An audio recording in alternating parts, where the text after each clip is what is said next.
Good morning, everyone. Thank you for joining us at Australian Renewable Fuels Week, our second Renewable Fuels Week and our first time in Canberra.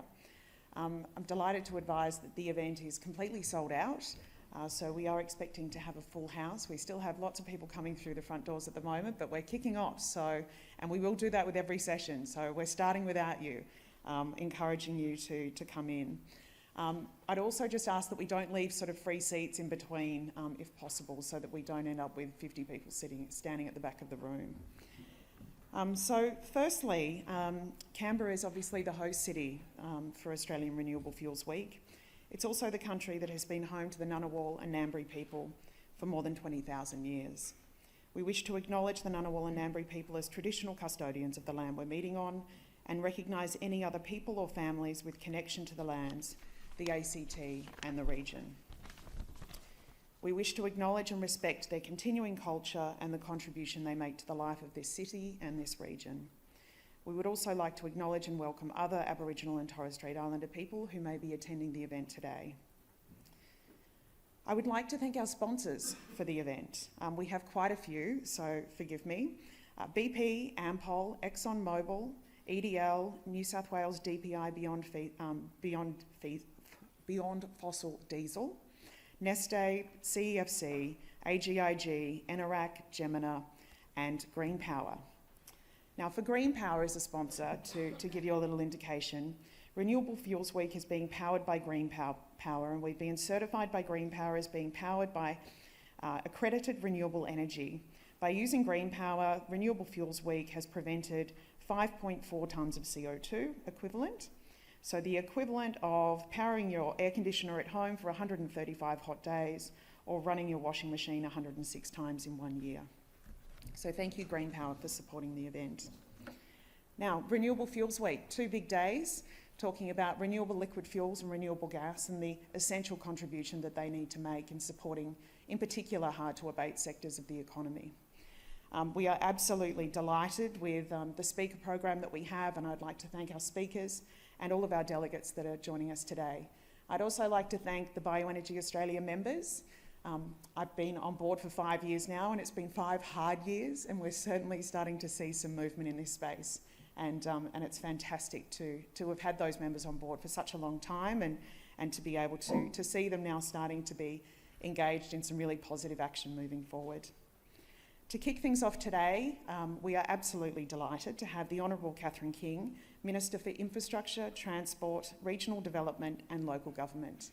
Minister King has made some significant announcements in this space since taking this position. The announcement of the Jet Zero Council, the moving forward very rapidly with the Aviation Green Paper, the Transport Net Zero team. We've been absolutely delighted to be working with not only her office, with her personally and also the department. It's been a fantastic collaboration and absolutely looking forward to hearing some words from you this morning. Thank you, Minister.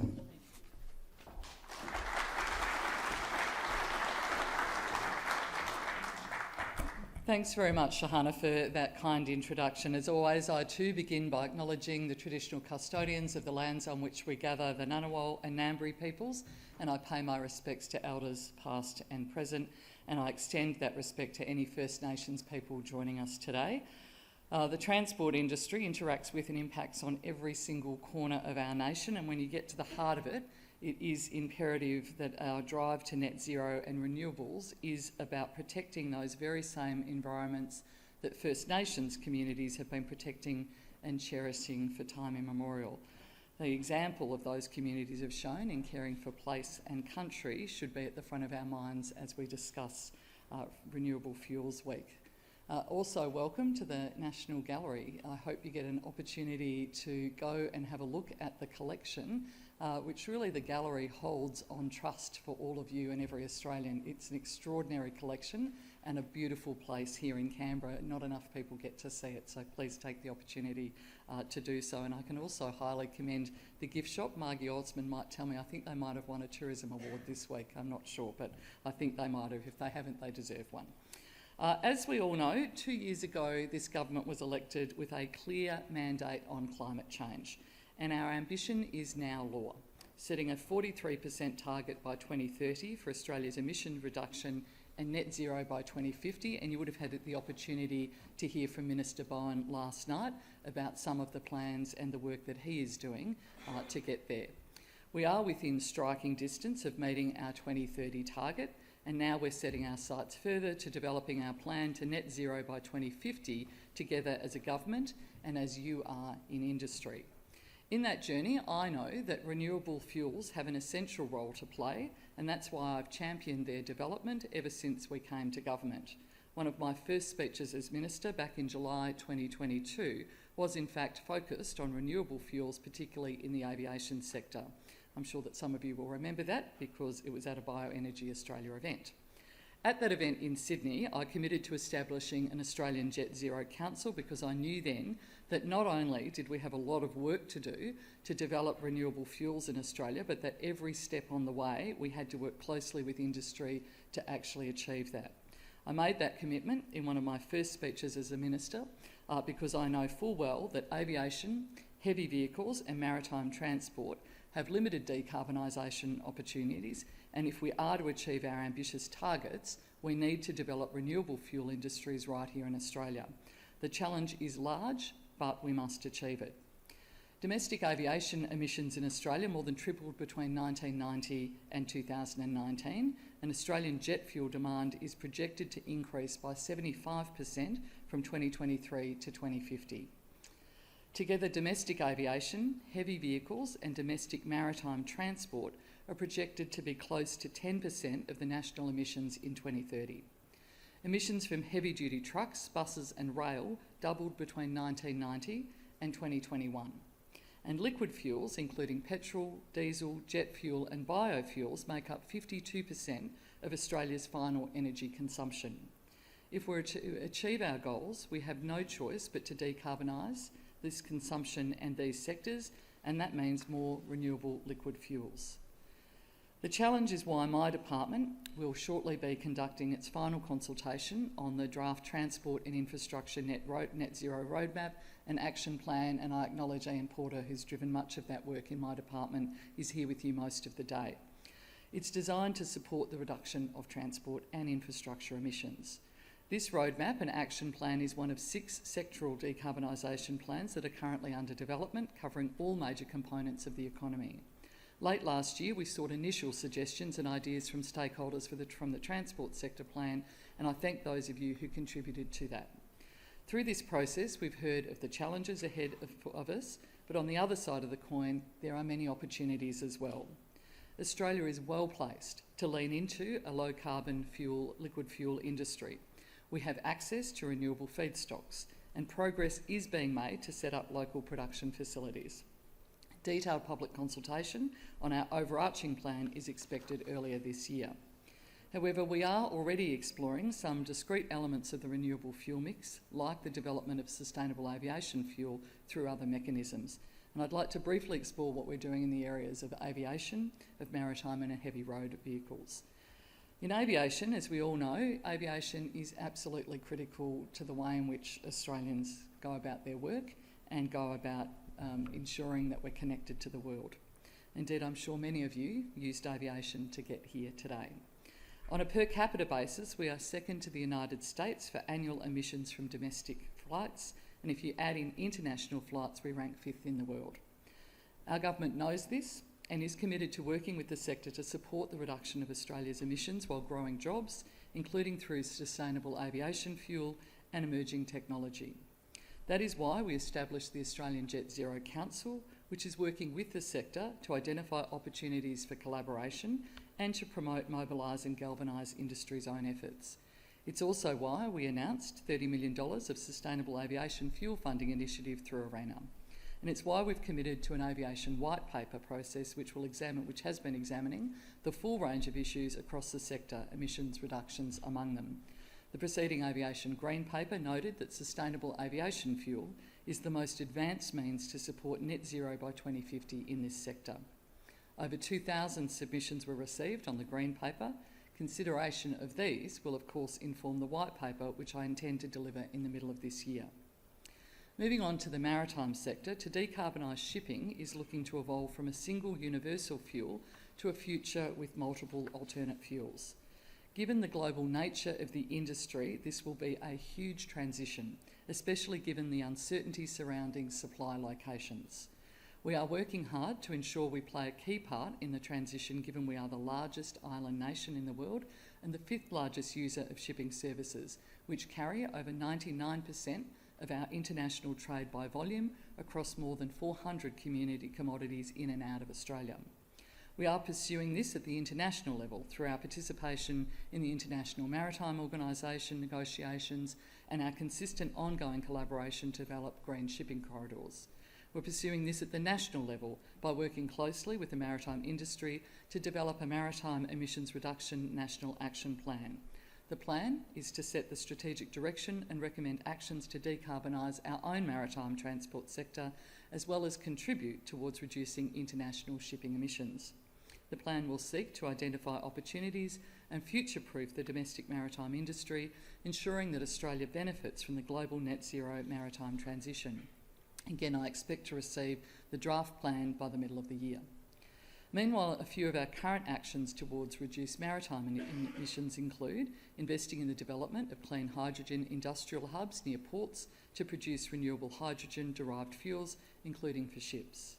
Engaging internationally to establish green shipping corridors to support the export of our renewable energy products, and reviewing and developing responsive regulatory frameworks, such as developing a domestic guarantee of origin certification scheme for locally produced hydrogen. In the heavy road vehicle space, next when it comes to those, there have been some advances in battery, electric and hydrogen technologies. Nevertheless, I know that there will still need to be a role for low-carbon liquid fuels for many years to come, particularly in sectors like long-haul freight. Low-carbon liquid fuels, such as renewable diesel and biofuels, have the advantage that they can be used in conventional internal combustion engines to varying degrees, and as such, they will play a key role for that sector. Now, I know that sounds like a lot of challenges, but the opportunities are really clear, not only in terms of decarbonisation, but importantly in terms of jobs. Modelling for Australia's bioenergy roadmap estimates bioenergy could potentially contribute 26,200 new additional jobs by the 2030s and over 35,300 jobs by the 2050s, with at least 1 in 4 additional jobs expected to be in our regional areas. And as a regional MP, that is important to me. I know that there is so much work to be done in this space. I know that we can't do that without the support and collaboration with industry. I know that's why this event is so important. The opportunities you have to discuss what you are doing, what you think government could do more of, and also to provide that advice to government through Shahana is a really important opportunity today. So I wish you all the very best with your conference today, and I wish you all the very best with your deliberations over the course of the next 2 days. Thank you very much for having me. Thank you.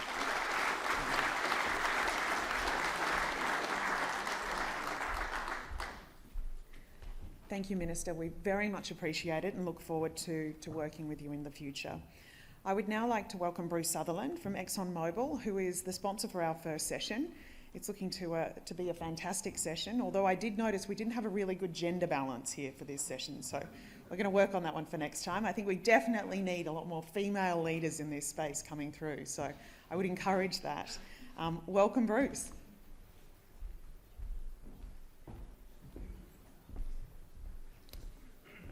Thank you very much, Shahana, for that introduction, and I do apologise for not helping with the gender balance here.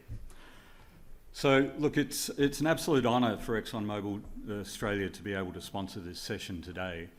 But before I begin, I would like to acknowledge the traditional custodians of the Canberra area and to pay my respects to elders past, present and emerging. I'd also like to thank Minister King for taking time out of her very busy schedule to be with us today as we continue to explore the immense potential for renewable fuels to help decarbonise Australia's emissions. So, I am thrilled to be opening the session today about accelerating the deployment of SAF around the globe and actually closer to home.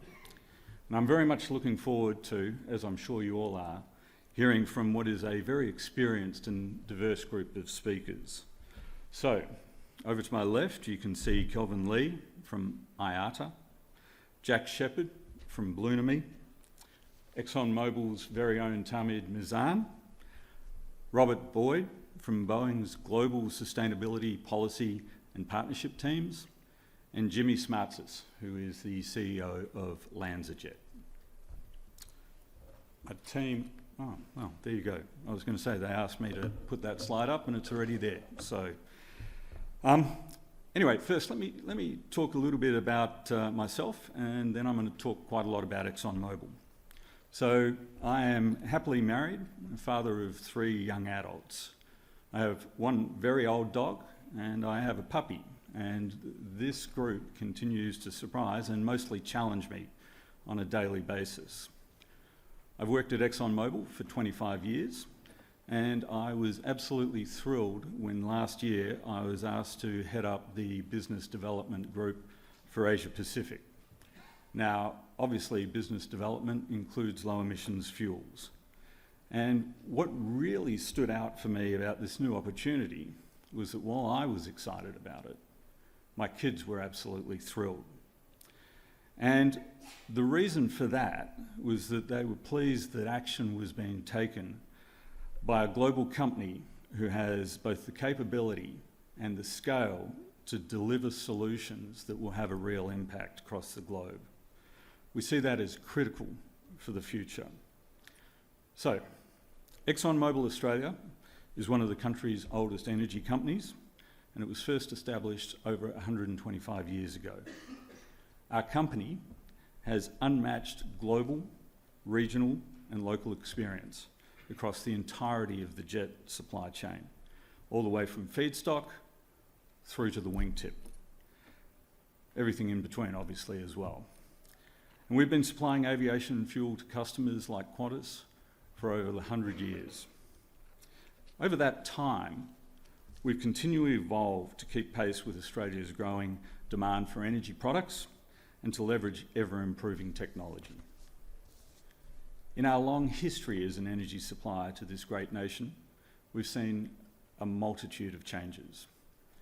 And it is our view that all lower emission fuels, including SAF, have a vital role to play in the energy future for Australia. They, in fact, are essential. At ExxonMobil, our people are working hard to keep the lights on, to keep homes warm and people moving, while also reducing emissions. This is what we call the AND equation. The AND refers to making sure that those products are also affordable. We plan to invest over $20 billion US dollars on initiatives to reduce greenhouse gas emissions through to 2027. A significant share of that will be focused on scaling up our carbon capture and storage operations, but also hydrogen, and importantly for today, biofuels. As part of this, we want to make sure that we can do our part to supply low emission fuels, including SAF, to meet industry demand. Our goal is to provide 40,000 barrels, or roughly 6.3 million litres a day of low emission fuels by 2025. We're planning to scale that up to over 30 million litres per day by 2030. And to achieve those goals, we continue to focus on investments in markets that have well-designed policies that support technologies and that reduce life cycle emissions. As an example, in Canada, we are currently building a renewable diesel plant at our Strathcona refinery that is supported by Canada's clean fuels regulations. And in late 2023, we also started co-producing SAF at our refinery in Gravachon, France. And when it comes to transport sector, it's very clear that a diverse mix of technologies will be absolutely crucial as we track towards net zero. So, EVs and hybrids will obviously have a role to play, but I believe that it's equally important to figure out how we can reduce the emissions that come from the millions of cars, trucks, planes and trains that currently run on liquid fuels. The truth of the matter is that they're not going anywhere anytime soon, and electrifying them isn't always an option. So we need policy, and that policy needs to encourage investments in all technologies to reduce emissions, especially in these hard-to-abate sectors, and that obviously includes aviation. This requires a new way of thinking about the entire transportation system, and that requires considering the life cycle carbon intensity of fuels and how to make these cars, trucks, and especially planes operate more efficiently. We believe that the lowest cost option to reduce transportation emissions is a low carbon fuel standard. And so if you're not familiar with that term, a low carbon fuel standard is a policy that encourages emissions reductions across the entire life cycle of both vehicles and the energy source, from production and processing through to on-road use, regardless of whether a vehicle has or does not have a tailpipe. We believe that a low carbon fuel standard is faster, cheaper, and a better way to reduce emissions across the entirety of the transport sector. It would also allow all Australians to contribute to decarbonising, even those who cannot or do not want to purchase an EV. And for the aviation sector, a low carbon fuel standard can support the gradual introduction of sustainable aviation fuel over time, as it gives the government the latitude and the opportunity to pace emissions reductions with the availability of feedstock and of SAF, and that will help to ensure that passengers in Australia pay a fair price. Later this morning, you'll hear from our Global Regulatory Development Team head, Tahmid Mizan, who will share our view on ways to accelerate decarbonisation in Australia's aviation industry and how we'll do that through a low carbon fuel standard.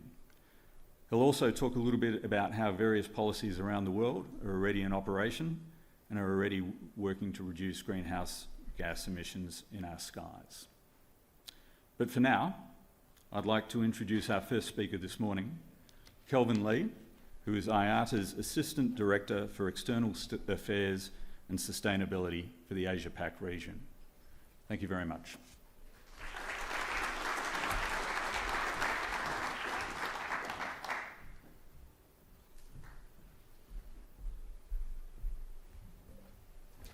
Good morning, everyone. Kelvin from IATA. It's a real privilege for me to be here to meet with all of you at the Renewable Fuels Week.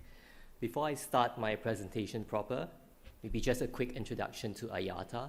We are the global trade association for the world's airlines, and we have some 320 member airlines around the world, including those that are based here in Australia, Qantas, Virgin Australia, and Link Airways. Well, just a quick recap in this commitment to net zero made by both the airlines and the governments, and you'd see that there's very good alignment with the airlines coming together in 2021 to look at a flying net zero commitment at the 77th IATA AGM, and this was quickly followed by an agreement between the governments around the world on a long-term aspirational goal at the 41st ICAO Assembly. And following that, what IATA did was we developed a set of 5 net zero roadmaps to look at the steps that we need to take to bring aviation to net zero.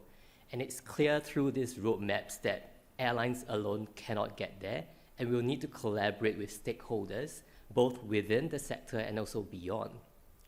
So through aircraft technology, using newer and more efficient aircraft that also looks at using new propulsion technology, energy and infrastructure, which we will look at in more detail later, and also continuing the good work of operations, improving the efficiency of flying that we have been doing so well for the past 5 decades or so. More importantly, it's also leveraging the enablers, finance, because we estimate that we will need to take some $5 trillion to get aviation to net zero. So really expanding the discussion beyond this room of like-minded colleagues. And also, more importantly, is policy, because that ties everything together. We know for a fact that private money would always follow public money. And also it's so important for policy to bring all the stakeholders together, not just within the industry, but also across the different government agencies, transport, environment, agriculture, science and research, for example. So based on the IATA's estimates on how aviation can get to net zero, we estimate that the use of SAF will contribute some 2/3 of the total net zero plan. And that is why we think that SAF will be the most important decarbonization lever for aviation, as you can see in the bar in green on this chart here. And that's why, following the net zero commitments by both airlines and governments, we saw another very positive outcome last year at the ICAO CAF3, that's the Conference on Aviation and Alternative Fuels, outcome that was in Dubai. So we had achieved a 5% CO2 emissions reduction by international aviation in 2030. And this is quite a momentous agreement because it also focused more on emissions reductions rather than just the volumetric use of SAF. What IATA did is that we actually did a forecast of the number of international flights we envision would be flying in 2030. And we came up with this number, 682 million tons will be emitted by these international flights in 2030. 5% of that would come out to about some 34 million tons. And based on the study of the types of SAF we envisage will be available in 2030, that will mean some 14 million tons of SAF would need to be used.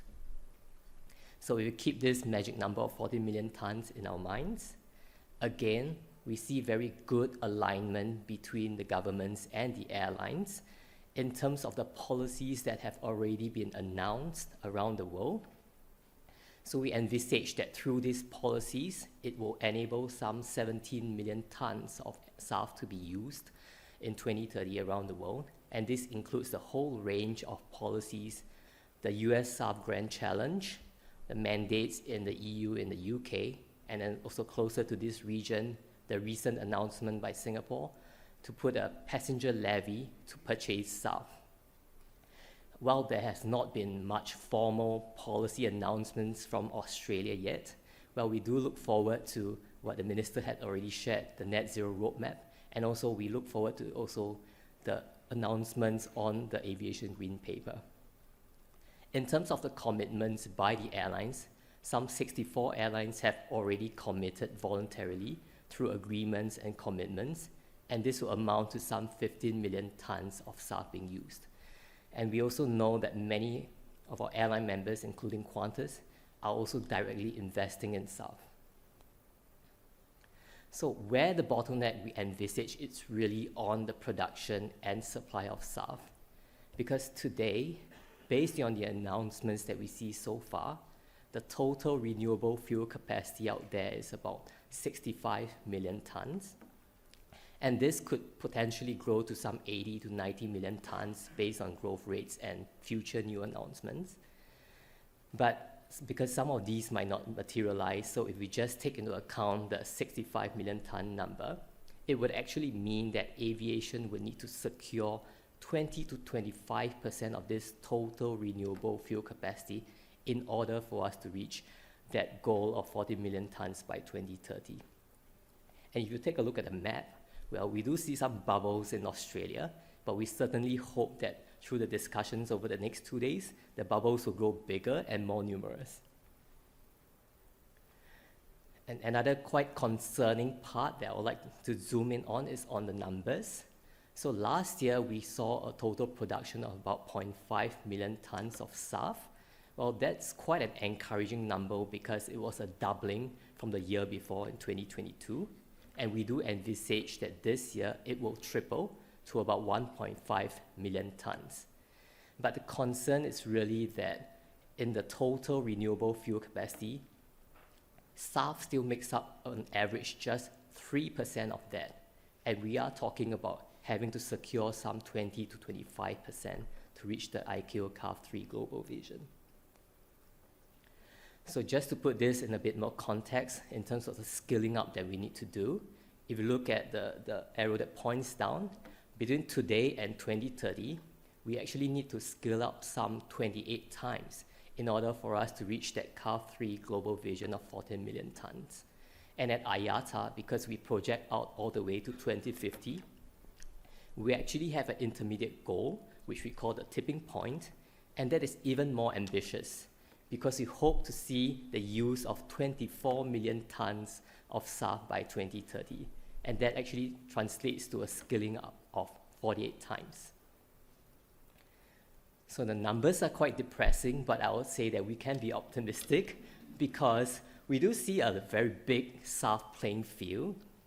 There's been quite a lot of activity concentrated on the left-hand side of the field for now, but I think things are really getting busy with all the other parts of this field, and that's what we hope to hear over the next 2 days as well. And what's also quite optimistic is that the field will actually grow with more and more players. And that is really important for this transition of aviation because it's all about a team effort to get us there, and it's not about dependence on a particular star player. So with that, I'd like to come to the end of my presentation with a call to action.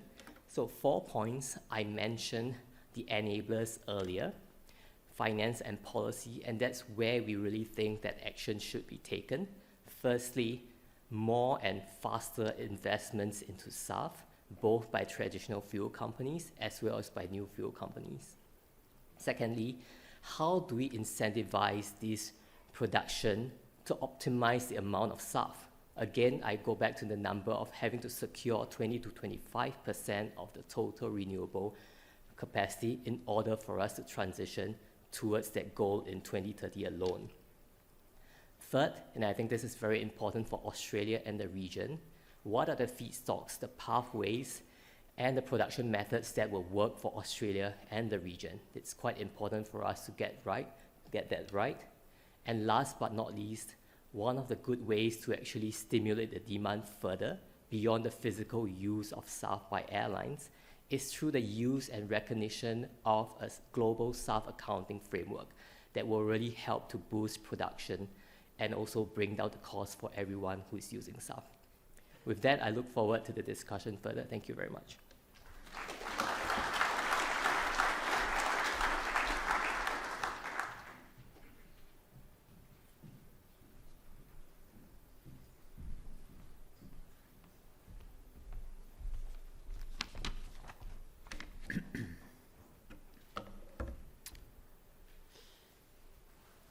In the year ending June 2023, there were over 500,000 regular passenger transport flights across Australia, contributing about 7% to the total emissions from the transport sector.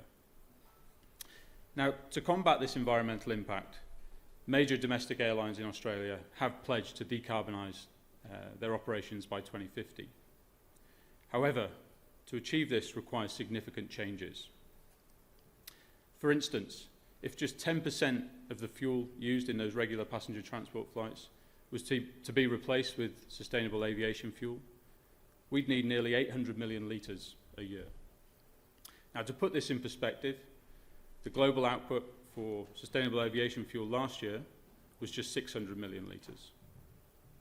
Clearly, we have a dual challenge, not only to decarbonise aviation in the fight against climate change, but also to accelerate the supply of clean, sustainable aviation fuel. I'm Jack Shepherd, manager at Blunomy, which is a consulting firm that works with business and government to navigate and help accelerate their energy transition journey. Blunomy are an active member of Bioenergy Australia and developed the Bioenergy roadmap for ARENA that was published in 2021. Now, within that roadmap, we identified the potential for using Australia's bioresources to help decarbonise the aviation sector. And today, we continue to support businesses and governments with their opportunities and challenges to help decarbonise aviation. Now, for the next 8 minutes or so, I want to explore 3 questions with you. What are the challenges that we face? How can we overcome them? And what can Australia do about it? So, before I address these 3 questions, I just want to briefly touch on how the aviation sector can decarbonise. And like many sectors, the aviation sector has a suite of tools it can use to help reach net zero by 2050. This waterfall diagram, adapted from the International Air Transport Association, sets out a clear pathway for decarbonising the sector. But by far the largest contribution, shown by the light green bar, will come from alternative fuels. And when we say alternative fuels, what we're talking about here is sustainable aviation fuel, or SAF, and the opportunity to directly drop in and replace fossil-based jet fuel.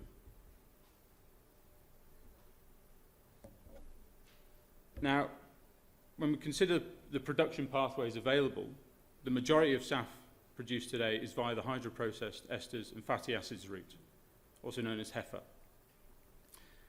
Now, this mature technology faces several challenges moving forward, and in particular, the competition for feedstock resources. However, there are 3 emerging pathways that are now becoming commercialised and that aim to complement the HEFA process. And these are the gasification plus Fischer-Tropsch, the alcohol-to-jet, that are both a little more flexible in their feedstock sourcing. And then there's the power-to-liquids route, which has fewer physical feedstock constraints, but requires large amounts of renewable electricity. Now, each of these emerging pathways come with their opportunities and challenges, which brings me to the first question I want to explore. So I'm going to cover 2 challenges that we face in developing a SAF industry. And the first one is that we need to diversify SAF production using all the pathways I've just described. As demand for SAF increases, more and more pressure is put on feedstock resources, which increases competition between other bioenergy products. For example, agricultural waste and food waste can be used to make biogas or renewable diesel, increasing the need for SAF suppliers to secure a sustainable supply of feedstock. Indeed, we can see from this market outlook here for SAF production capacity across the EU and the US, the established HEFA process, shown by the green segment, is expected to plateau due to feedstock constraints. And our best approach is to diversify production to optimise our feedstock and production capacities to meet global SAF requirements. So in essence, we need all the pathways we can get our hands on to meet our SAF needs. The second challenge is that SAF will remain costlier than fossil jet fuel. And we can see from this graph here that all the production pathways have a general trend of reducing costs out to 2050, but remain above today's price of jet fuel. And when we consider the cost levers for the HEFA and the alcohol-to-jet pathway, the feedstock pricing plays a key role there. Whereas for the gasification plus the Fischer-Tropsch and the power-to-liquids pathway, the costs are very much driven by the technology. But these challenges that I've just described should not be considered as barriers to adopting SAF, which brings me to the second question I want to explore. So how can we overcome the challenges? And I want to highlight 3 ways in which we can do this. The first is that we need to improve the overall production value chain, which means working on short-term opportunities that enable the production through HEFA, while developing the long-term emerging pathways. The second is to use a bit of a carrot and a stick approach that makes SAF more attractive and fossil-based jet fuel less enticing. And the third is to bring it all together by creating cohesive policy conditions. And this brings me to the last question I want to explore. So where does this leave Australia and what can it do? Well, let's start by looking at what others are doing. So in the European Union, they're using very much the stick rather than the carrot to drive demand. And so the EU is setting mandates for SAF blends from 2025, which means that every flight out of an airport within the EU must have a certain proportion of SAF within that fuel mix. But not only that, the EU is also driving demand for SAF from different types of processes and production pathways. And from 2030 onwards, there will be a minimum amount of SAF produced from the power to liquids pathway that must be in the fuel. And these mandates are expected to increase out to 2050 until about 70% of the fuel mix will be coming from SAF.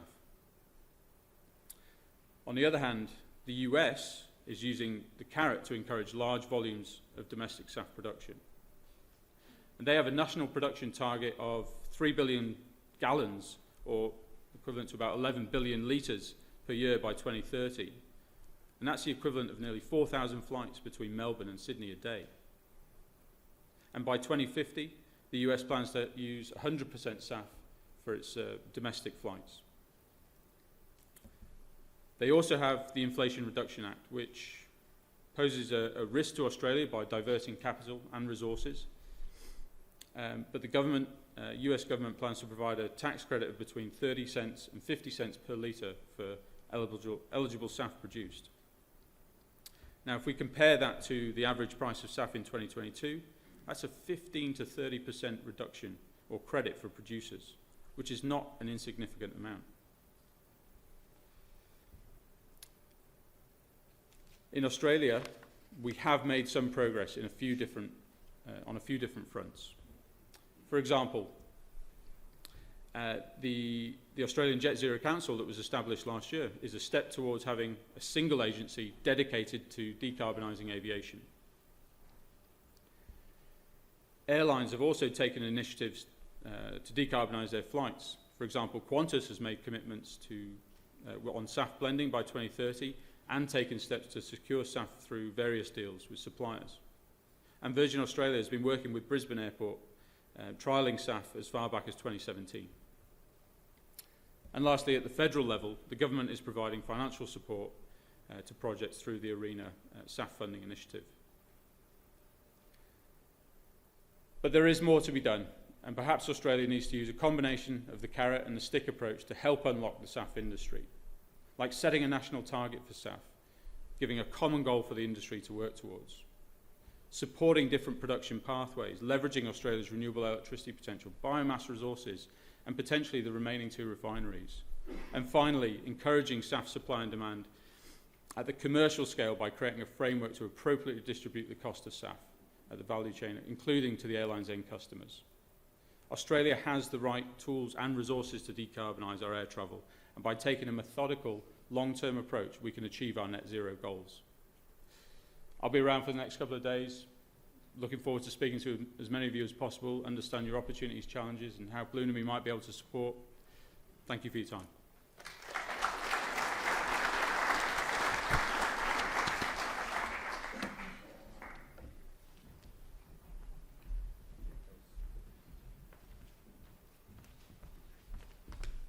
So, good morning. First, I'd like to start off by thanking Bioenergy Australia for organizing this really rich conference. And I know it's good. We're going to have a really extensive and fun time talking about renewable fuels in particular for aviation. So the title of my talk is Navigating a Lower Carbon Aviation Future for Aviation. And I think, my passion is about policy. And I think through the talks this morning in this panel and through my own presentation, you'll start to see that policy will be that guiding beacon for aviation to achieve decarbonization. A little bit about myself before I begin my presentation. Tahmid Mizan, work in the global policy and regulatory affairs. 25 years with ExxonMobil. I'm a proud US citizen, but I was born, grew up, and got my engineering education in Bangladesh. And so, to me, I understand that energy poverty and economic poverty goes hand in hand. So when ExxonMobil talks about the AND equation, which is providing accessible and affordable energy today, as well as looking to the future of a transition to a net zero world, I fully understand what that means. It means providing energy to the 8 billion people that are in the world today so that they can move to where they need to be, so they can heat or cool their homes, so that they have clean water and other provisions of modern life. So as we think about transitioning, as we think about a low-carbon future, we need to ensure that this happens in a smooth way without disruptions to the market, without shortages, so that the economy can proceed in a smooth and orderly fashion. So there's the AND equation. Bruce earlier talked a lot about what ExxonMobil is doing towards the goal of a lower carbon future. He talked about the $20 billion or more that we intend to spend. I'll expand a little bit on some of those points that he talked about. So, indeed, we intend to spend a lot of money over the next 5 years up to 2027, focusing on areas where we think we can bring a lot of our skills and capabilities to bear, in particular carbon capture and sequestration, biofuels, hydrogen, and now lithium. And I'll go through the pictures on the right to exemplify some of those activities. So we're going to be producing blue hydrogen in our huge manufacturing complex for petroleum and petrochemicals in Baytown, Texas. That involves producing about 1 billion standard cubic feet of blue hydrogen to really switch the fuels that we use in these refinery complexes and to get to a lower carbon state, if you like. And that will involve sequestering 7 million tons of CO2 per year. So quite a huge task, but one that we think is needed as part of our own mission and vision. Our aim to get to net zero with our scope 1 and 2 emissions by 2050, and then staged approaches and activities all through 2030 and plans to get there. Bruce mentioned our targets to produce over close to 200,000 barrels a day of biofuels, and about the Canadian project that we have to produce renewable diesel in Strathcona, Canada. And at the bottom left there, you see a picture of a drilling rig where we intend to produce lithium for the world's electrification needs, to provide lithium for the batteries that the world will need. We've secured access to 140,000 acres in Arkansas, and we will extract lithium from the rich brines that are about 10,000 feet below the ground. And so we intend to do this in a very environmentally limited way and a very carbon efficient way. So some of the things that we're doing. And of course, we are focused also on aviation, supplying fuel to our customers in the UK, in France, and in Singapore, and co-processing biofeedstocks with petroleum feedstocks. And that might be a way to get a lot of production out with existing kit that's out there. Now, all of our efforts will need to be matched by policy. Policy is a recurring theme. As we look forward to making these investments, without policy, some of those will not, will be challenged. So it's important to pace those investments with policy, and of course, at the end of the day, the customers are what matters, and so their commitment is also part of that journey forward. So that's a little bit about ExxonMobil. I want to talk next about aviation and give you a bit of a picture of what aviation looks like for us. So starting on the left is aviation fuel demand. So the good news about aviation is that it is a growing industry. The demand for aviation is growing by leaps and bounds. We heard some of the statistics from earlier presenters. If that trend continues business as usual, that'll mean a huge demand on aviation fuel. You can see a lot of that demand will actually come from non-OECD countries, which is the light blue wedge on top. As this fuel demand grows, under a business as usual scenario, of course, the emissions will increase. Right now, it's about 900 million tons a year of CO2 emissions, and that will no doubt increase if nothing is done. But indeed, we do have to take steps to address that growth in emissions. and that will require unprecedented effort, collaboration, and innovation. SAF will be a big part of it, and I think Kelvin showed some charts of how an important role that SAF will need to play to get there. SAF, of course, as the previous speakers have outlined, is more expensive than mineral jet fuel, which also means that the structure of some of the economics of how airlines operate will need to also adapt to the new reality. Policy will play a very important part in that transition and in attracting more SAF into the aviation market. So let me say a few words about policy without giving you the answer of this is the right policy or that policy will work for Australia. You know, as we look to the future, as we look to the energy transition, we in ExxonMobil thought deeply about policy constructs, and we came to the realization that whatever your policy preference is, there are some principles that underlie thinking about good policy, and I'd like to share those with you. So it really starts with knowing what the societal goal is.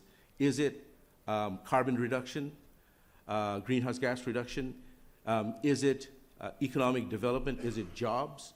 Is it agricultural growth? Is it energy security? And different countries and different regions will have different societal goals, and they will need to be balanced. And that's part of the political and the deliberative process that we're going through right now in this room. That balance is essential. Recognizing how to measure progress towards that goal is also essential. So Bruce talked about life cycle carbon accounting.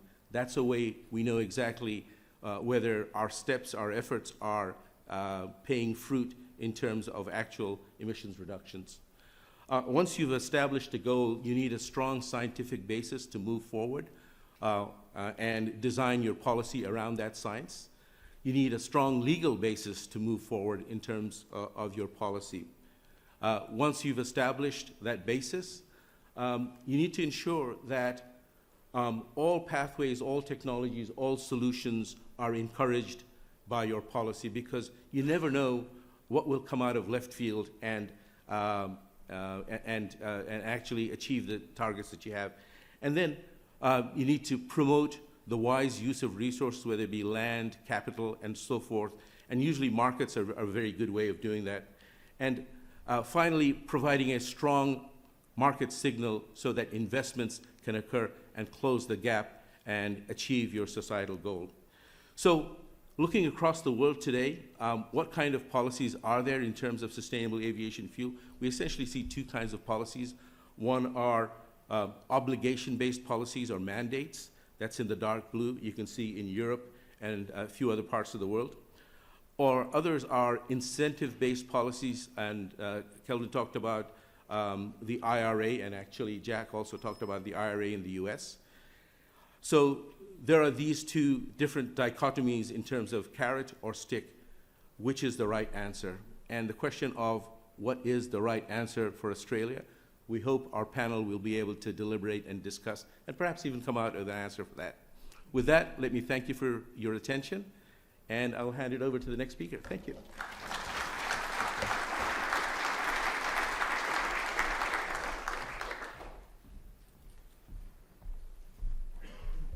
Good morning. I was reflecting over the weekend just what can change over the course of a lifetime. And it got me thinking about what my grandfather's life was like. Born in 1903, October. Prevailing wisdom at the time was that no machine heavier than air was capable of flight. Of course, 2 months later, that was completely disproved by the Wright brothers.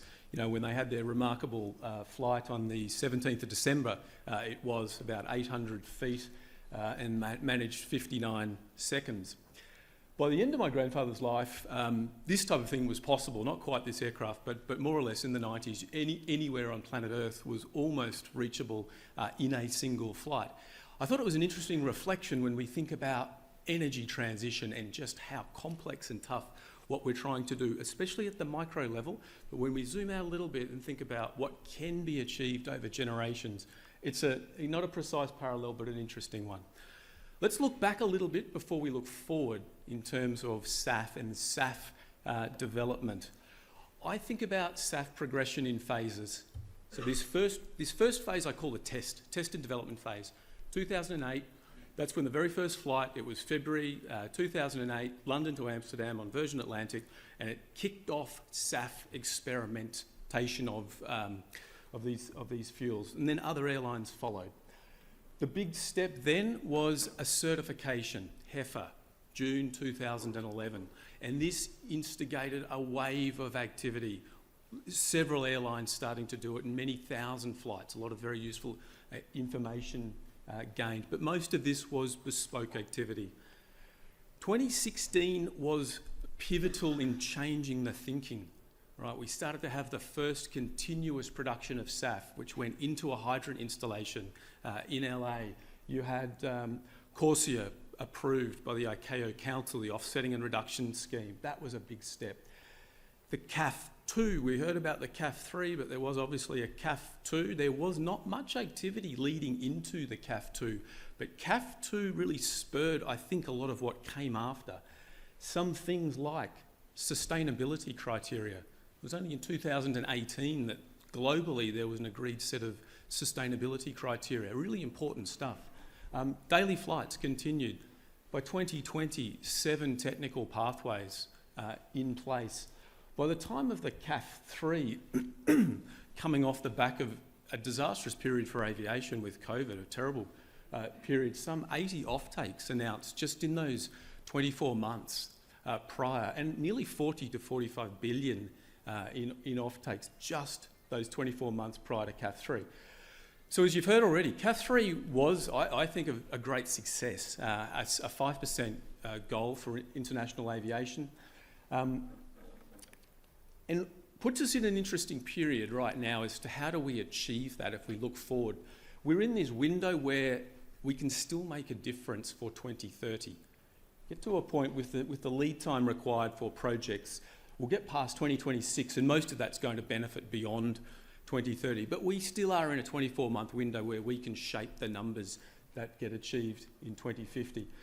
And those agreements have been referenced already. The industry committing to net zero, obviously 2021, and then all states, 193 states in 2022. Only global sector to find that level of coordination. That shouldn't be overlooked. What's needed? Well, I call it the 4 quadrants of success. So technology, feedstock, policy, and then commercial and economics. Okay, it's not revolutionary, it's fairly straightforward, but my assessment of the top 2 is it's at least a credit. You know, we're in quite a good position when it comes to 15 years of groundwork on technological developments for SAF, and the same on understanding feedstock and biomass potential globally, and how do we certify it as sustainable. Policy momentum is changing incredibly quickly, and we'll have a look at that in a moment. That's a positive, and I'd say there's still more work to do when it comes to the commercial and the economics, but we're starting to see some good examples. Who needs to be there? This is important. We should never overlook this. It's the 4 important stakeholders. It's the aerospace sector, obviously. It's the energy sector. It's new and traditional. We need finance. They have to supply the money. We just heard $20 billion on the Exxon spending coming up. But we estimate about $20 billion is needed to achieve the 5% number. So that's good context on those numbers. Finance must be there, and policy's pivotal. Boeing and SAF, we've been involved in this development for exactly the same time frame, not surprisingly. But just a couple of highlights here from the first flight. Testing on military platforms has been, I think, invaluable. 100% SAF testing in flights. That's going to be important as we get further out towards 2050. I highlight 2 others. The CSI, in terms of biomass and feedstock, the CSIRO roadmap with Boeing last year, I think really important and useful document. You must understand your feedstock potential before you can convert that into liquid fuel projects.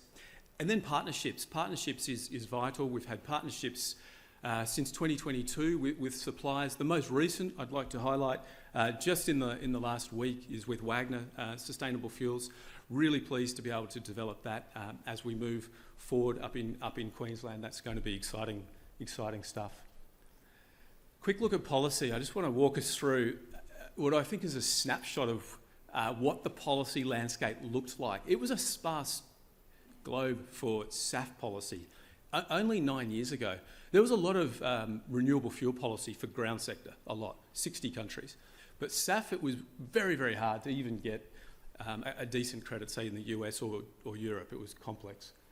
By 2020, it started to change. Definitely, it was a US-EU story. You were able to, for instance, opt into the low carbon fuel standard in California, the renewable transport fuel obligation in the UK. The early work was brewing for the Refuel EU policy, which we just talked about. But let's go to current day. There are dots everywhere at the moment. It's almost too hard to follow if you're in policy analysis in this area. I estimate about 65% of all jet fuel uplift, in terms of global uplift, has a SAF policy, SAF-specific policy, either in place or under some form of development. So there's been a dramatic change there. Don't forget what's happened with ICAO. That's been incredibly powerful here in all countries just recently agreeing to this 5% target. So you could almost put a dot everywhere, but maybe not quite from ICAO. But these public-private initiatives are also providing a big tailwind. Bioenergy Australia, Jet Zero Council in Australia and New Zealand making a big difference, plus these roadmaps and other initiatives like SAF accounting. If you add up all these policy initiatives too, I roughly get to about 20 million tonnes. And we talked about 24 million would get us to 5% at a global level. So that's an interesting benchmark. More to do, but not bad. I'm going to skip through this only to say that there's still a gap between how much supply is necessary relative to, on a probability-weighted basis, there's about 109 SAF announced projects in a global sense today. And if we apply probabilities to those, they're not all likely to succeed. We get to about 17 million tonnes as the expected number. So it says there's still work to do, but the bottom-up analysis is interesting. There's plenty of these sorts of data sets. This is the Boeing dashboard. I think they're very informative when you want to look down in regions or specific parts of the world or types of SAF being developed, and there's others that do the same sort of analysis that I recommend. Use this data for your analysis there. And just wrapping it up, what is needed to get SAF off the ground globally? Well, again, this is my interpretation of it that I've seen over the past couple of decades. And some of those countries, the front runners in the policy have, I'd say, gone down the OECD path. That's a bit of a generalisation. It doesn't necessarily mean that if you're an OECD country, you sit in that swim lane there. But you do need all of these things. It starts with knowledge building, coalition building, feasibility studies, policy settings. Then you typically move to this point, financing and construction. That's a difficult part, and that's where we're at in some parts of the world that are making the most progress. And then ultimately we get to production. Production's great in a sense because it's going to become boring. It's going to become business as usual, and we won't all be having to talk so much about that. But we have to help the developing and the top tier move as fast as possible towards what's gone through the OECD chain of development here. I'll leave you with this, just a final thing. I think everyone, if you've been to conferences and presentations on this topic over the past decade, you've probably seen this at the start of every chart. I think I've used it 100 times in talks. Tear it up and go digital. Cascade.boeing.com. Okay, it's a bit of a sales pitch. This is public.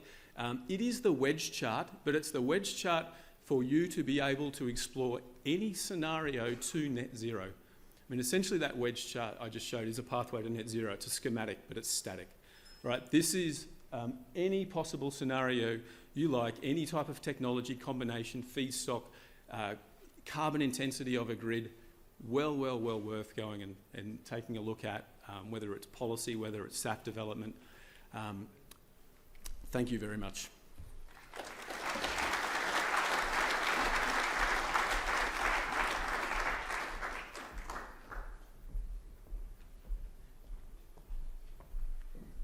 Well, good morning, everyone. I'm Jimmy Samartzis. I'm the CEO of LanzaJet. It's truly an honor to be here with you today and share a little bit of our perspective on a technology called alcohol-to-jet, but also about our company and what we think is a significant opportunity here in Australia. I'd like to start off with the vision statement of our company. Just take a minute to review it. For us, we started the company with a clear mission to focus on aviation. We are clearly a SAF company. We're an engineering and technology and production company that is focused on SAF. It's clear that aviation has a significant impact on our global society, whether that means bringing our communities closer, enabling global commerce, and so on, right? It has a significant impact, and we saw what happens when you pull back on aviation during the COVID years, and how distant things felt, how supply chains were not working at the time, right? Planes weren't really moving. And we started the company in 2020 when aviation wasn't flying. If that gives you a sense in terms of the ambition we had at that point in time. The letters in yellow spell our Earth. It's sort of our commitment to protecting what we see from above when we travel down below.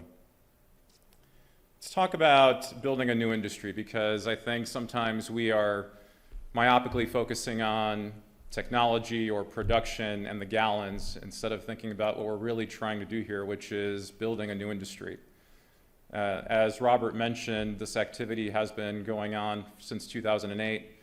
I frankly feel relatively old at this point because I was involved with it starting in 2008 during my years at United Airlines. But the reason why we're doing this can be many, right? And you heard references to this a little bit earlier. It could be because of climate and decarbonization. It could be because of economic development, domestic energy security, national security. There are truly different reasons why it matters to have a sense of urgency around SAF today. And when I think about Australia in particular, I think about the incredible opportunity it has around rural economic development.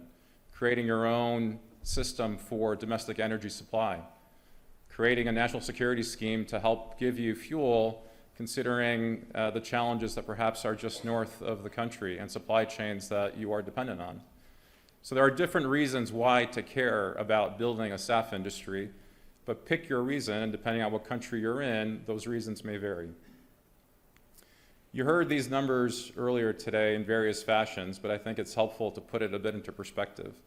Where we sit right now is 600 million liters of SAF were produced last year, right? 0.6% essentially. Sorry, 0.6 billion liters, right? The objective here by 2030 is to get to 18 billion liters. We have 6 years to get there. Robert rightly pointed out that we have a couple of years' time to actually deploy technology that can actually have an impact on that ambition by 2030. The question I have is there really the urgency to get there, right? Depending on, again, what country you're in, that urgency may be there. In many countries, the urgency is still lacking. Let's talk about, though, why this is hard to do. There's risk across every dimension that you look at here, starting with technology, policy, which is still in development, having the capital available to invest in major infrastructure assets, and supply chain risk. And at the same time, you're also looking to help an 80-year-old fossil fuel industry transition. It's hard to do. And for me, it starts with the technology. You heard Robert mention 7 pathways, or 8 pathways, I think, approved by ASTM to date. There's an additional 5 or 6 in the pipeline. Lots of different ways to get to SAF. But technology has to work. Most SAF technology companies have not succeeded over the last 15 years. Right? HEFA is a technology that has succeeded, has been commercialized. It is feedstock constrained. Right? And what you're seeing in places like China, where China is now deploying its own HEFA technology, a lot of that HEFA feedstock comes from China as used cooking oil. Guess what? That feedstock's going to stay within China instead of being exported out. So you have to start with, from my perspective, having technology that works, which is why I'm excited to share with you what we do at LanzaJet.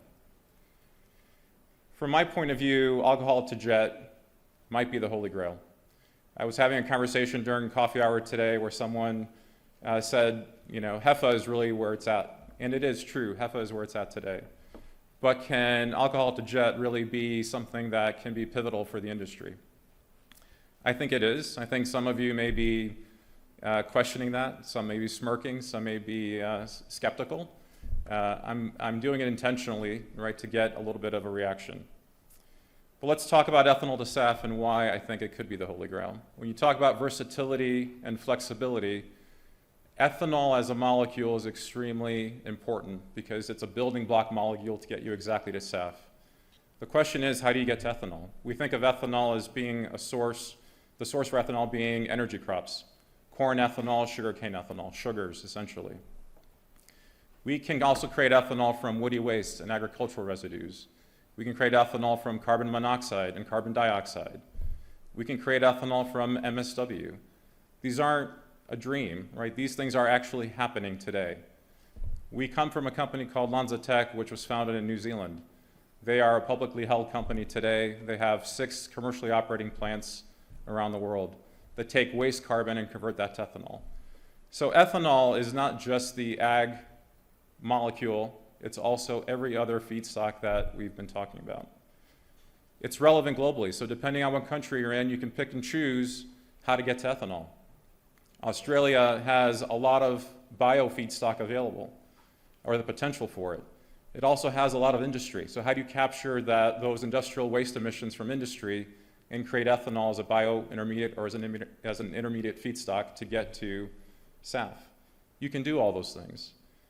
And then at the same time, you're actually creating a new market for ethanol. If you think about today's global market, there are 30 billion gallons of ethanol produced around the world today.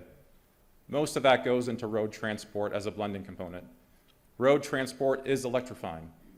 So that capacity can pivot and provide a feedstock for aviation. That's existing capacity, let alone all of the new capacity that you can develop through those waste streams.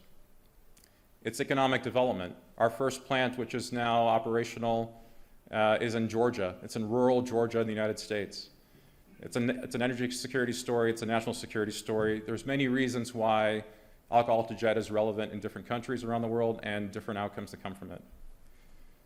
So for us, we are currently expanding globally. We have quite a bit of activity here in Australia. We have a publicly announced partnership with Jet Zero Australia, and that project is in Queensland. Very exciting for us to be down here, and there's other things that we're also doing in Australia. You also have an opportunity to continue to improve the carbon intensity of alcohol-to-jet. If you think about corn ethanol in the United States, the greatest opportunity there is to capture that CO2 that comes from ethanol production and sequester it. Or alternatively, take that CO2 and make more ethanol from it. We have work going on across the states in that regard. I mentioned this earlier, but truly, we have an opportunity to get to ethanol via any number of feedstocks. These are all real situations for us where we've taken a raw material that you see up here on the screen and converted that to ethanol. It is truly an unlimited potential supply of feedstock across the globe.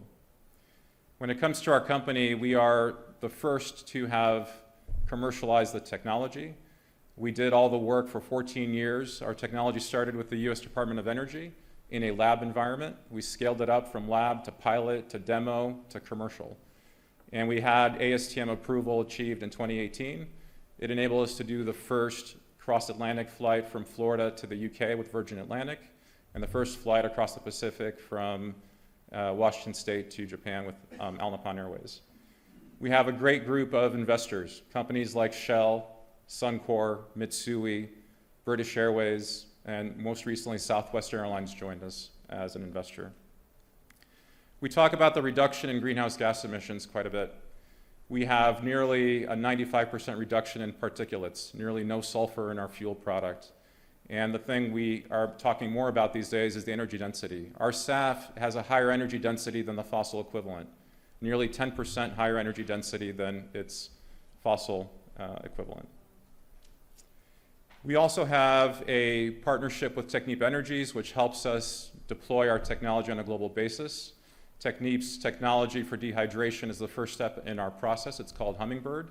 And that actually, along with the next step, which is oligomerization, enables us to get to 90% of the product mix as SAF. That is truly unheard of when you think about technologies that get you to SAF. All we produce is SAF at 90% and renewable diesel at 10%. And we can easily flip that to 75% RD and 25% SAF or anything in between. Truly gives you a lot of flexibility. That's my bell. I need to get off stage here shortly. So just quickly, we are doing work on many continents in 25 plus countries, from places like Kazakhstan to India to here in Australia and certainly Europe. I did want to share with you, we had the grand opening of our facility in Georgia. This is a quick little video clip. We had 400 leaders from across the industry gather together to celebrate the power of partnership and collaboration to build a new industry. It was kicked off by the Secretary of Agriculture, Tom Vilsack, and the Deputy Secretary of Energy, Dave Turk. The Secretary of Agriculture talked about this takes dreamers and warriors. I did want to share that sentiment with you. It does take folks who can do the visioning and the development of novel technology, but it also takes folks who are willing to execute on that path. And then I'll leave you with a video, and hopefully this does work. So before I do that, though, thank you for giving me the opportunity to share our story.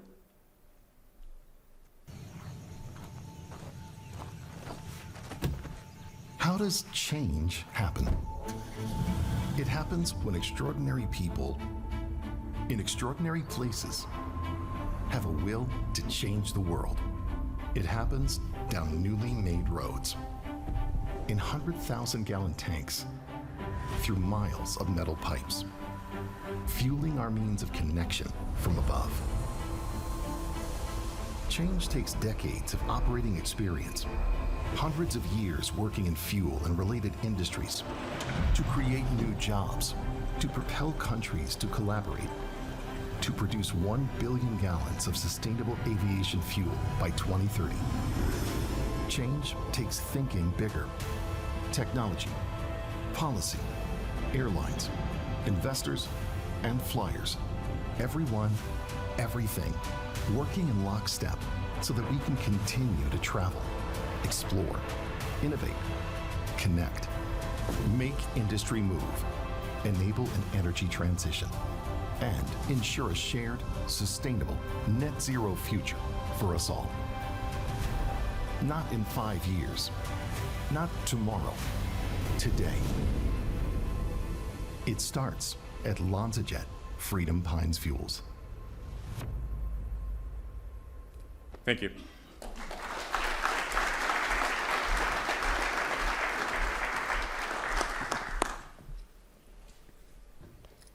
All right. I think it's my turn now to moderate this panel, this esteemed panel, and try to extract a little bit more of their views in terms of sustainable aviation fuel and what it means for Australia. So let me start with this question for you, Robert, which is, can you think of a time when the aviation industry, the airline industry, underwent a very, very significant challenge and had to pull together to overcome that? So thoughts and how did the airline industry react to that challenge? That's a good question. Did you turn it on? There you go. On helps. It's a very good question. Aviation, I think, has gone through waves of challenges, certainly since the jet age, whether they be things like pandemics, whether they be strikes or disruptions. Typically, aviation, I think, is one of the, if not the industry that is incredibly organised at working together and overcoming, challenges. I sometimes use this example when you think about, we take it for granted a little bit when we get on an aeroplane these days, but sometimes it's good to pause and think about every single thing that's going on to make a very seamless experience on an aircraft. That's collaboration with hundreds of different stakeholders. So I think that's probably the biggest trait that aviation has in its favour, to go through change, and there's experience of that. Yeah, it's a very resilient industry, and we saw through the COVID challenge how it's bounced back and is stronger than ever. And, the challenge that aviation has in front of it in terms of decarbonization, and really the SAF being a strong part of that story, is a different kind of challenge, but one that will require collaboration of every part of that value and economic chain, if you like, to make this happen. Turning to Kelvin, we talked about the CAF3 and the 5% reduction in greenhouse gas emissions through the application of SAF and LCAF by 2030. And you actually had in one of your slides the two different ways in terms of policy. One is incentives, the other is mandates. Could you tell us a little bit from an airline's perspective, which one is preferred and why, and which one do you think can get us to some of those ambitious targets, the 28 times multiplier to expand that SAF? Thoughts, Kelvin? Yeah. Right. Thank you for that question. I think it's not a zero-sum game. It's not choosing carrots over sticks, for example. And we did see something quite new, for example, in Singapore, where they are looking at passing on the cost directly to the passengers themselves, rather than having it on the suppliers or on the airlines. So I think it's really a combination of what works to bring down the cost and to boost the supply. I would say a combination of all different levers possible would be the best outcome for airlines. Thank you, Kelvin. Jack, just thinking about, one of the challenges out there is feedstocks. All SAF starts from some kind of a feedstock, whether it's agro-based, forestry-based, waste-based. So in terms of the Australian challenge of getting access to sufficient feedstocks, and then the double challenge of ensuring that those feedstocks are sourced sustainably, give us your views. Yeah, thanks, Tahmid. It's a good question. It's one a lot of our clients ask us about, in terms of how much feedstock is there, how sustainable is it, what is the impact on the environment of using that feedstock as well. And there are opportunities in Australia for sourcing sustainable supply for a SAF market, but it can be quite context specific in that we need to consider the lifetime of using that feedstock source versus the competing interests. Right? So we need to think about the merit order of using that feedstock as well. Is SAF the best use for that feedstock? At the top of the chain, we should really be prioritising, as long as it's not bio-waste, feedstock for whether it's human consumption or animal consumption, materials, and then start to look at, okay, well, where can we use it in the energy where the alternative is too far away or it's prohibitively expensive or it just can't be done from a technological perspective. So there's no one right answer, but we work to dive into those complexities of feedstock sourcing and understand how it can play out for the rest of the project or the SAF market. Thank you, Jack. Back in terms of the SAF challenge, we saw some of the numbers out there. An IATA goal, I think, has been talked about, 65% SAF by 2050. That will require, according to, I think there was a paper published by ATAG, maybe $1.5 trillion, and that's probably an underestimate, could be even more than that. So capital is the name of the game. And capital is mobile. It can go anywhere in the world, really. And so to you, Jimmy, what can Australia do to attract the capital? And clearly, you showed us a great example of investment towards a new technology in SAF. What can Australia do to attract the capital to grow that SAF business, increase that scalability, and make this really happen? Thank you for that. And I think So just yesterday in Sydney, we had a SAF forum that had about 50 participants, 90% of them which were from the investment community. So I think capital and the interest in capital is there, right? The question is, how does a project or how does an effort get de-risked? And what that private capital is looking for is also government support to ensure that there is some support on both ends, both on the infrastructure development as well as on the product side.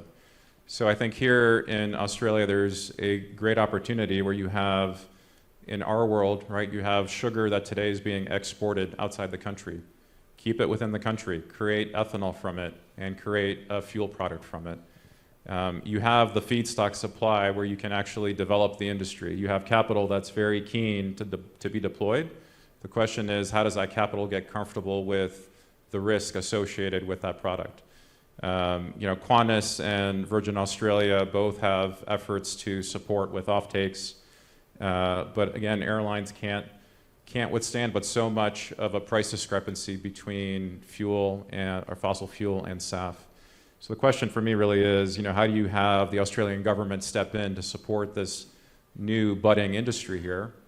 You can do that with grants, which there have been some limited grant funding that has been available and been deployed. How do you extend that to grants that can support infrastructure development at this point? In the United States, we've had good success with loan guarantees. I know there's a way to do that here in Australia. How do you enable that for SAF projects? And then on the back end, in terms of some revenue certainty mechanism or a mechanism that enables some subsidy for the difference in price between SAF and the fossil equivalent.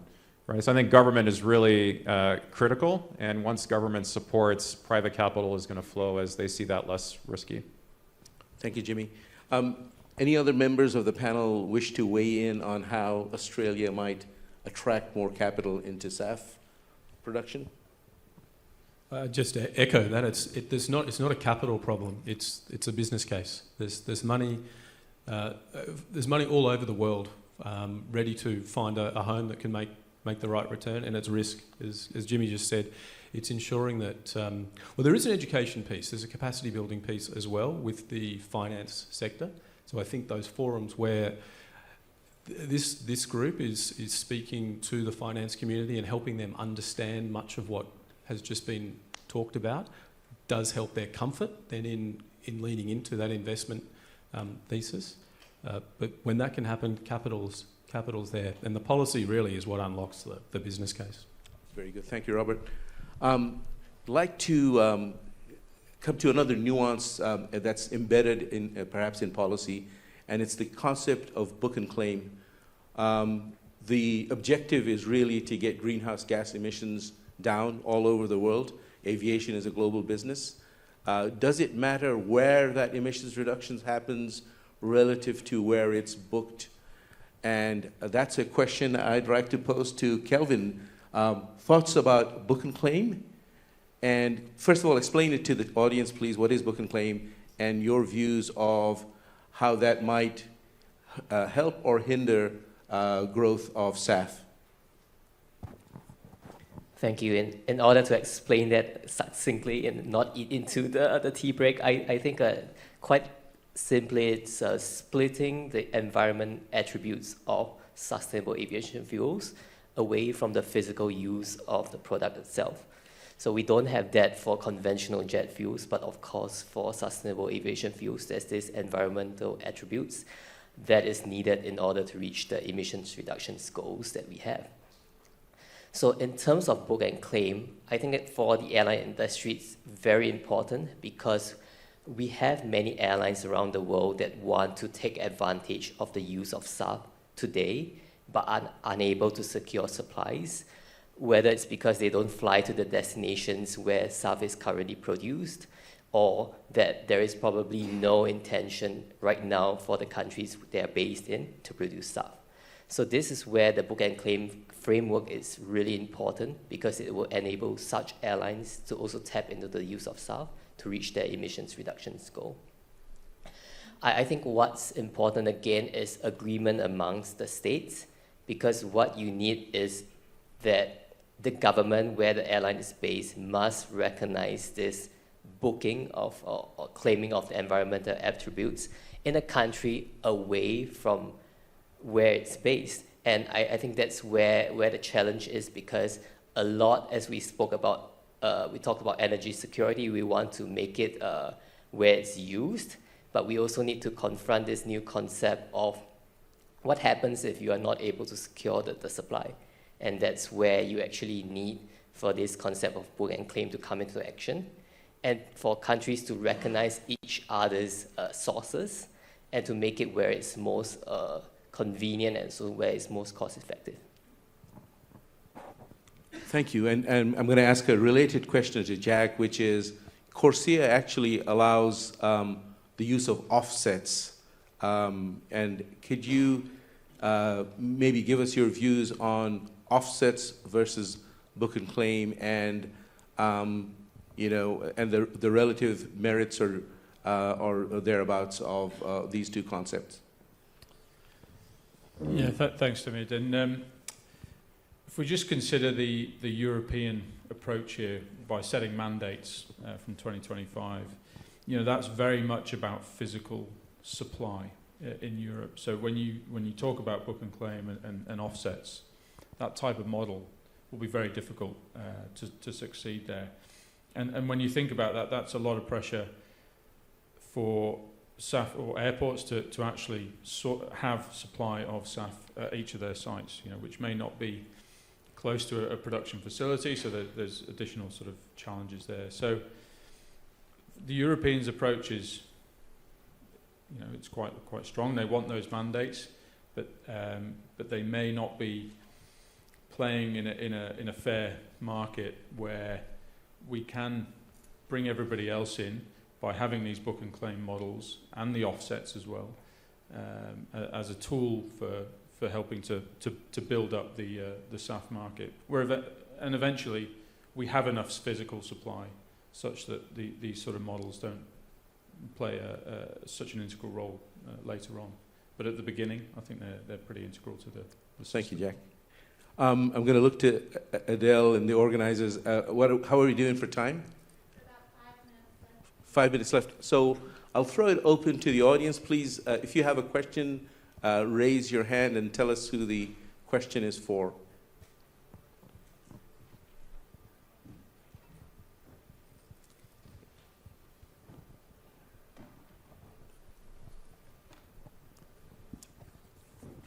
Hello, Kwame Biko from Zero Petroleum.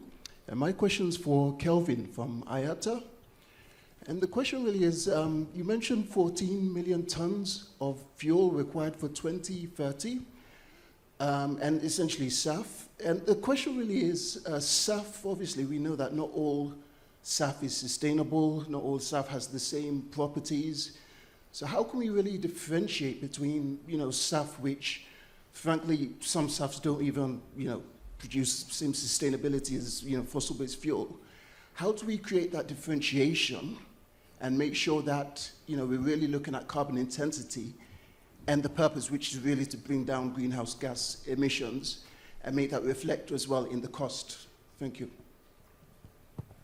Right, thank you for that question. So in terms of the numbers I put out earlier, 14 million tons, at the CAR3 conference, they were really talking about SAF that's used for international aviation, and you know that this is governed by ICAO. So we were really looking at SAF that is CORSIA eligible, and that's, I think, the differentiation, because CORSIA has quite rigorous standards in terms of what it looks at. So that guarantees that sustainability criteria, and based off our analysis, we are looking at average GHG reductions of 70 to 75% that it's then encompassed in that 14 million ton usage of SAF. Very good. Any other question?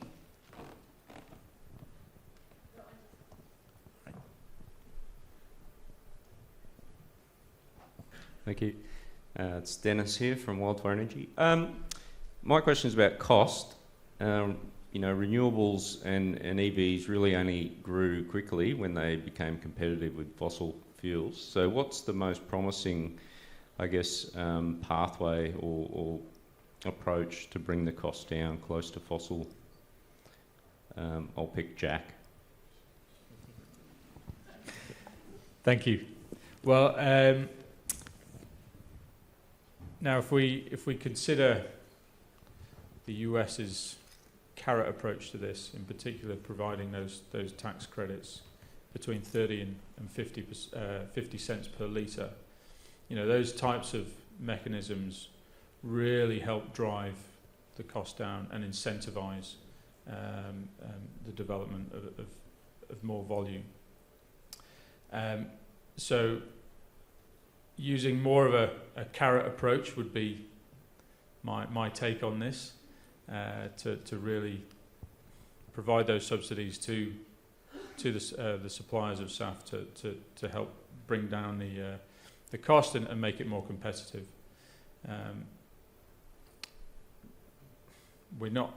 You saw from my graph, you know, leading out to 2050, for all of those pathways of production, the costs, there's a general trend of reduction to 2050, but that's without subsidies. So we could bring those down a lot more if we had those right incentives.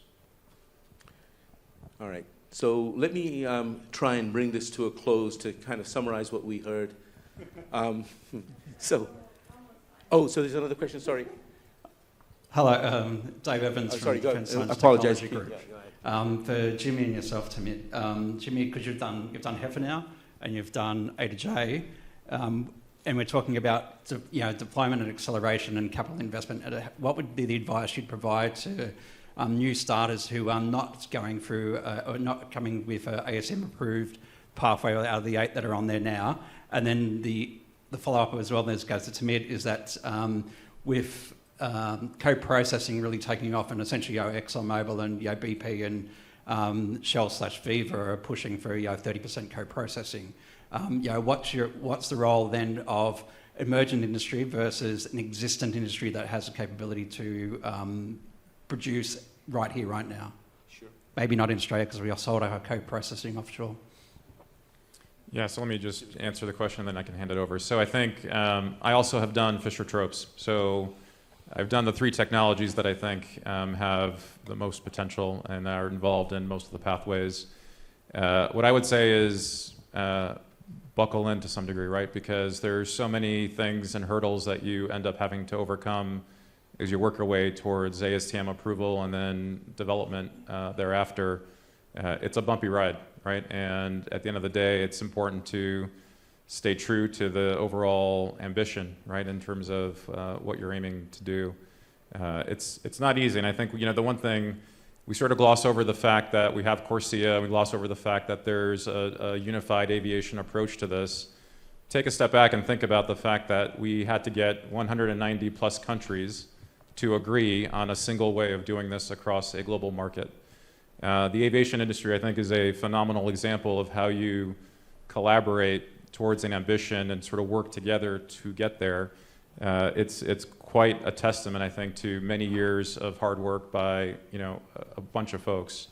But that's everything that we're doing in building a new industry, and from creating that alignment to new technologies, to creating the supply chains, to thinking about policy. There's just a lot to still figure out, and especially here in Australia, I would say. You have an opportunity here with the May budget coming forward and opportunities that may include something and ambition that certain politicians have. I would lean into that. Very good, thank you. Co-processing, so role of kind of traditional industries, co-processing and new and emerging technologies and industries. You've seen from the charts that our panelists put on there's tremendous growth that's needed, 28 times or even more, to get to some of the targets that we see out there. So really, there's room for everybody here. Plenty of demand, whether it's HEFA, whether it's alcohol-to-jet, whether it's gasification-based products, Fischer-Tropsch.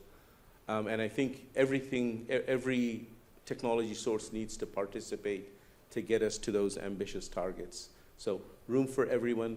Advantage with co-processing is it's out the door immediately. The kit is already there. The steel's already on the ground. It's to tweak the feedstock and to get it there and produce on-spec jet fuel. So it's early to fill that early pipeline, if you like, of that demand, and then other technologies come in and layer on top of that.